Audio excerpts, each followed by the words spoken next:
Vladimir Putin dictated them. He couldn't have mirrored more effectively. These horrible people were lying on national television, and they knew they were lying. They just didn't think they'd get caught. Well, we caught them. When House Republicans put them under oath in 2017, every single one of them said they'd seen no evidence of collusion.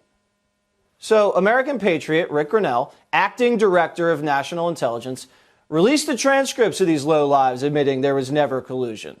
You ready? James Clapper, quote, never saw any direct empirical evidence. Samantha Power, I am not in possession of anything. Susan Rice, I don't recall evidence to that effect. And Andrew McCabe on the Steele dossier, we have not been able to prove the accuracy. So the Obama administration wiretapped, spied on, and investigated their political opponents, and they never had any evidence of collusion. They didn't have any then, and they don't have any now, because there was no collusion. It was a frame-up. Now, what they did was they went on TV and told everybody Trump was a traitor, though. Adam Schiff did too. These people are evil, and they're sick. I hate them for what they did to this country. And I'll never forgive them. And I'll never forgive them for what they did to Michael Flynn, a 3-star general who spent 30 years protecting America.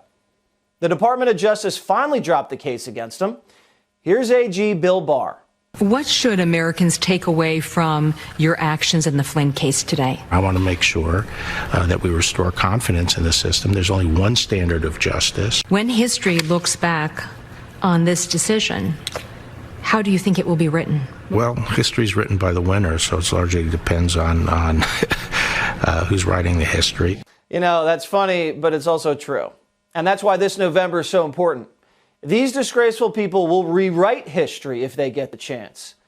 Now, the DOJ said there was no basis for James Comey to send in FBI agents to interview Flynn. The DOJ said the interview was unjustified and had nothing to do with a legitimate investigation. The DOJ said Flynn's phone call with the Russian ambassador was perfectly legal and totally appropriate. The DOJ said Flynn did not violate the stupid Logan Act and that he never committed perjury anyway. Remember, we finally saw documents that showed FBI agents plotting to entrap Flynn, floating their goal to get him to lie, lock him up, or get him fired. The reason the Obama administration needed Flynn gone was because he was about to uncover the scandal that the Trump team had been illegally spied on and smeared. They needed Flynn gone because their coup needed to continue. And the second Flynn was confirmed as national security advisor, he'd be able to see everything that they'd been doing. Now, the president fumed over this injustice earlier. I hope a lot of people are going to pay a big price because they're dishonest, crooked people. They're scum, and I say it a lot. They're scum. They're human scum. The Obama administration, Justice Department was a disgrace, and they got caught. They got caught. Very dishonest people, but much more than dishonest. It's treason. It's treason. Strong words, and they're backed by facts. New documents tell us everything. They'd opened up an investigation on Flynn just because he was on the Trump campaign and he traveled to Russia once. The Steele dossier was a Hillary hit job, and it was all just Russian disinformation, and they knew it, and they used it anyway to get a warrant. The FBI had doctored evidence to listen to Carter Page's phone calls. The Papadopoulos conversation at the bar, CIA set up. The Manafort Black Book was a fake tip from Clinton's Ukrainian contacts. The spies, the wiretaps. Flynn was about to find out all. So Obama's team illegally leaked Flynn's classified phone call to create a Russian cloud around him and then sneak FBI agents into the White House to take him out. Barack Obama knew what was going on. New transcripts show Obama was aware of the intimate details of Flynn's call, a call that wasn't criminal at all. This raised eyebrows because Obama hated Flynn, fired him in 2014, and told Trump not to hire him. It makes sense now, doesn't it? As we told you last week, Flynn clashed with Obama's CIA. He didn't like how political they were and believed they were covering up the truth about al-Qaeda.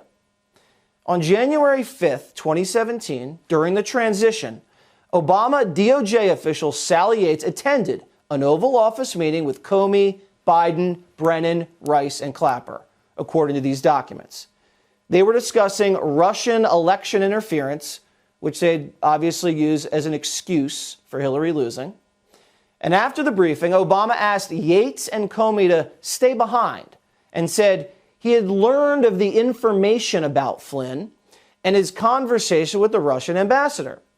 Obama was seeking information on whether the White House should be treating Flynn any differently, given the information. Yates recalled James Comey mentioning the Logan Act in front of the president, which ended up being the BS excuse for unleashing the sting. Another memo says Biden stayed behind too and witnessed the conversation. Now, remember the Strzok Page text that came out? Remember this one? The White House is running this. POTUS wants to know everything we're doing.